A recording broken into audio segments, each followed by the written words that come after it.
In this video, I will be demonstrating a UK half treble crochet.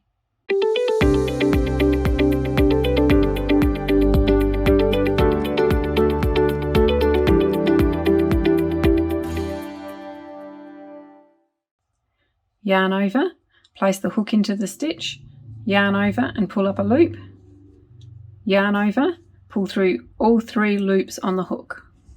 Here it is again. Yarn over, place the hook into the stitch, yarn over and pull up a loop, yarn over, pull through all 3 loops on the hook. One more. Yarn over, place the hook into the stitch, yarn over and pull up a loop, yarn over, pull through all 3 loops on the hook.